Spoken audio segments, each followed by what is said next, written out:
Bonjour à toutes et bonjour à tous, bienvenue sur la chaîne Cryptoform, la crypto sous toutes ses formes.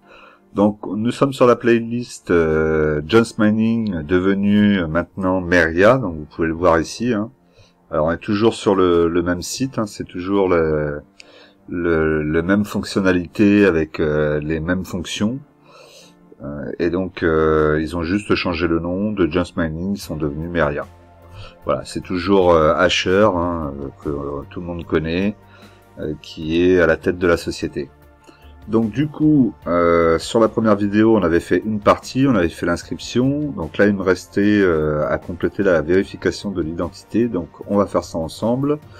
On va faire un versement aussi, peut-être 500 €, je pense. Et ensuite, on verra, suivant le temps que ça aura pris, si on peut éventuellement commencer à faire un investissement. Alors donc on va commencer ici, terminer la vérification. Donc on se retrouve sur un questionnaire, donc répondez aux questions suivantes pour connaître un petit peu le profil de chacun. Donc on va ne plus perdre trop de temps. Vous avez différents choix, vous pouvez mettre autre, employé, dirigeant, etc. Donc moi je suis employé. Donc vous voyez le principe, alors je vais vous laisser faire de votre côté, moi je vais faire du mien, et on va se retrouver tout de suite après. Alors on a répondu à une petite série de questions, donc maintenant nous avons donc vérifié votre identité, en cliquant sur le démarrer la vérification, vous autorisez le processus à vérifier via votre prestataire Synapse. Alors je sais pas trop ce que c'est. Justificatif de domicile, source justificatif de fonds.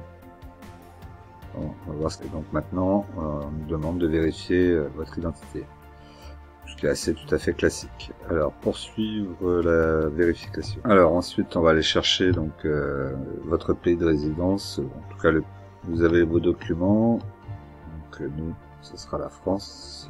Ensuite donc on va me demander différents documents. Passeport, carte d'identité nationale, permis de conduire, permis de séjour dans les... Alors je vais faire ça et on va se retrouver juste après. Alors du coup là, on a la possibilité soit de vérifier comme ça directement avec votre smartphone. Vous allez cliquer, donc ici vous allez scanner le QR code et après vous allez avoir à prendre en photo votre passeport, pardon, soit copier-coller ce lien dans le navigateur web, préféré de votre smartphone pour poursuivre la vérification. D'accord, donc ça c'est si vous... ça. Donc moi je vais prendre directement ici le QR code.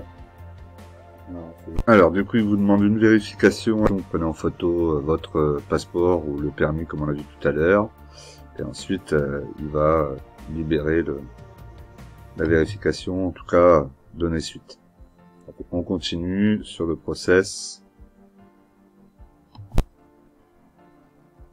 Bon, du coup, j'ai mon document qui a été soumis avec succès, donc ça c'est très bien.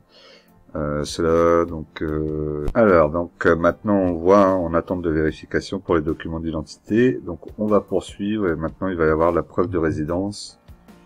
Donc là, on va être, j'espère, sur des documents EDF, ce genre de choses, ça devrait suffire en principe. Alors toujours les conditions générales, on y pense. Alors donc là, justificatif de domicile. Alors ensuite, ils vont nous demander, donc comme je vous disais, un document prouvant votre adresse, donc facture internet, facture électricité, d'eau, gaz ou de téléphone fixe. Même un relevé bancaire, a priori c'est refusé, donc ça tombe bien. Moi je voulais facture électricité. Bon, le document a été mis aussi avec succès, a été soumis avec succès, pardon. Donc là, pareil, vous envoyez votre document, il le vérifie, il vous demande si le document est bien de moins de 3 mois, parce que vous savez que c'est des documents de moins de 3 mois qui vous demandent. Et puis voilà, une fois que ça c'est bon, vous confo habituel. Alors, nouvelle soumission requise. L'un de vos documents n'a pas pu être vérifié pour cette raison. Une vérification de votre document. Le document est à nouveau le document. Ok, donc on va voir quel document C'est peut-être le passeport. Ok, donc les vérifications, a priori, sont en cours. Donc il va falloir attendre qu'ils reviennent vers moi pour me valider le compte. Alors, on va voir, j'espère qu'on va pouvoir quand même faire quelque chose. Alors du coup, nous sommes le lendemain du début de la vidéo. La vérification de mon identité a bien été faite, hein. On voit vérification standard. Donc ça, c'est très bien. Vérification de mon identité. Prochain niveau de vérification, avancé. Ce qui correspond à ce niveau-là. Donc pour le moment, qu'est-ce que j'ai sur ce premier niveau que j'ai validé? On voit ici validé. Donc vérification standard, vérification. Donc ça, c'est ce que j'ai fait comme opération. Ce qui me permet d'avoir jusqu'à 20 000 euros de commandes par an, jusqu'à 5 000 euros de dépôt, 5 000 euros de dépôt par an, ça fait pas énorme, et jusqu'à 75 000 euros de retrait par an. Ok, donc il faudra, et dans la limite de 20 000 euros par semaine. Donc, je pense qu'il faudra que je fasse quand même la vérification avancée pour plus avoir ce problème là. On n'est pas de limite, pas de limite. Ce qu'on va essayer de faire là déjà, c'est de voir si on peut acheter quelque chose, puisque j'ai mis là dans mon portefeuille, dans le panier comme il l'appelle, des crypto-monnaies que je souhaitais acheter. Donc on va aller se mettre dessus et on va voir si on peut faire notre achat maintenant, quoi, hein, parce que jusqu'à présent j'étais bloqué. Donc voilà ce que j'ai pour le moment mis dans mon panier que je voulais donc acheter en premier. On regardera évidemment ensemble comment est-ce qu'on fait ça dans les prochaines vidéos, hein, vous verrez. Bon là je vous montre vite fait. Il y en a pour 506,57 € a priori. Frais de service donc 17,55 €. Après il faudra voir la TVA qui est a priori calculée après, c'est ce qu'ils mettent. Et donc du coup tout ça c'est des crypto-monnaies qui vont être stackées. Donc vous voyez, hein, stacké c'est marqué ici. Et qui vont me permettre de récupérer des intérêts tous les mois. Je crois même que c'est par jour, vous recevez vos intérêts par jour. Donc pour la plupart, on est aux alentours des 7% d'intérêt. C'est plutôt pas mal. À savoir, donc là par exemple pour, je fais une petite parenthèse, mais pour Ethereum, là on est sur du lending, on n'est pas sur du stacking. Donc pas tout à fait le même principe, mais ça revient même au final, vous allez quand même avoir des intérêts dessus. Ce qui est intéressant, c'est que on est sur une période où la crypto, c'est pas forcément encore la folie. Il pourrait y avoir un nouveau bull run qui pourrait arriver. Attention, sous réserve. Hein, j'ai pas de boule de cristal. Hein, ça peut être aussi l'inverse, c'est que la crypto disparaisse. Mais moi, j'ai plutôt le sentiment qu'on pourrait avoir un prochain bull run qui va arriver en 2024-2025. Aujourd'hui, le marché est plutôt bas, on va dire, hein, en tout cas de ce qu'on a pu connaître. Donc du coup, je me dis, je vais investir dans quelques bonnes cryptos, selon moi. Donc des cryptos comme Avalanche, je pense qu'elles ont des avenirs. Polkadot, Solana, Cardano et Ethereum évidemment. Et du coup, vous aurez, mais en plus d'avoir l'intérêt, si ces cryptos continuent à monter ou reprennent leur envol, comme ça a pu être le cas et comme c'est le cas en bull market, eh ben je vais toucher les mêmes intérêts, mais sur un montant beaucoup plus important. Donc je serai gagnant sur les intérêts, donc les 7%, plus gagnant aussi sur le fait que la crypto a augmenté. Donc du coup c'est double gagnant. Ce qui est intéressant aussi, et pourquoi je fais de l'investissement sur la crypto, c'est que tant que vous n'avez pas enlevé votre crypto et que vous l'avez pas transformé en fiat, c'est-à-dire en argent sur votre compte, en euros, en dollars, en ce que vous voulez, mais tant que ça reste de la crypto, c'est-à-dire que par exemple l'Avalanche, si dans quelques temps j'en veux plus et que je veux l'échanger et le changer de crypto, j'aurai pas de taxation dessus, la flat tax ne sera pas appliquée dessus, elle ne sera appliquée que le jour où je sortirai mes crypto-monnaies de mon portefeuille et que je les transformerai en euros ou en dollars ou autre. Donc, parce qu'il n'y a pas, ça fait un peu l'effet, c'est d'ailleurs le même effet que pour des ETF. Vous êtes dans la même situation que les ETF. Donc voilà. Donc du coup, ça c'est mes premiers investissements, et puis après j'espère que j'en ferai d'autres si ça fonctionne bien. Je suis tout droit sur la plateforme, et je pense qu'il y a plus que quelque chose d'intéressant à faire.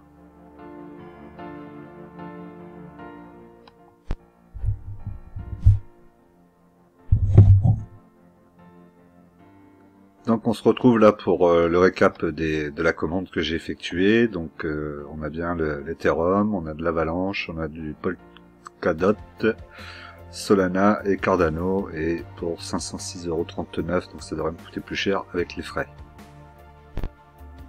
Alors du coup, on descend, on a donc sélection du mode de paiement. Donc d'abord il faut cocher les conditions, donc je vous invite à aller les regarder, hein, les différentes conditions. Donc, il faut les valider, et on va faire un paiement par carte bancaire, c'est-à-dire en instantané, alors qu'à partir de 500 € si vous faites un virement bancaire. Il faudra aussi que je pense à enregistrer mon compte bancaire dans tous les cas si je veux récupérer l'argent à un moment ou à un autre. Donc nous là on va faire carte bancaire pour essayer d'aller au plus vite.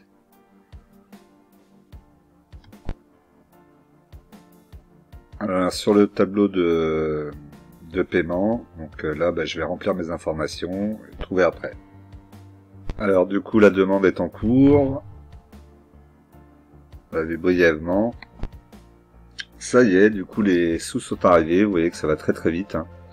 Donc, vous voyez ici j'ai 483,87 € en achat. Donc là il me demande d'activer authentification à 2 facteurs, donc très important. Faites-le sur tous les sites que vous pouvez faire, faites-le.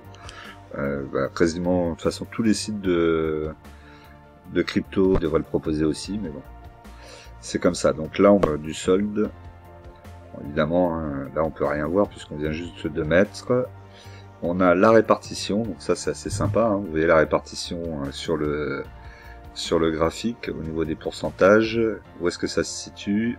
Donc là en landing, en stacking, ici les positions que j'ai, pourcentage qu'elles représentent. De toute façon ils sont quasiment tous la même chose, donc c'est aussi ce que je voulais faire au départ. Et donc ici la performance sans doute de la crypto sur la journée, donc plus 1,74 peut-être, j'ai pas regardé en fait, hein. Je m'intéresse pas forcément à regarder ça tous les jours non plus. On fait de l'investissement long terme là, donc on va essayer de mettre un peu tous les mois et sur long terme. Très long terme si c'est possible. Voilà, donc du coup vous avez vu comment est-ce qu'on pouvait donc certifier son identité, et ensuite commencer à investir et acheter quelques cryptos pour pouvoir faire du lending ou du stacking. Dans les prochaines vidéos, on verra comment est-ce qu'on fait les autres investissements sur la plateforme, et comment on peut les acheter. Je vous montrerai comment vous les mettez dans votre panier afin d'arriver à votre objectif. Si vous voulez vous mettre sur la plateforme, n'hésitez pas à utiliser mon lien, vous serez gagnant, et moi je serai gagnant aussi, en étant récompensé aussi de vous avoir amené sur la plateforme. Donc ça sera du gagnant-gagnant. Je vous dis à très vite, on pense à s'abonner, à liker, les petits commentaires, et à très vite pour une prochaine vidéo crypto.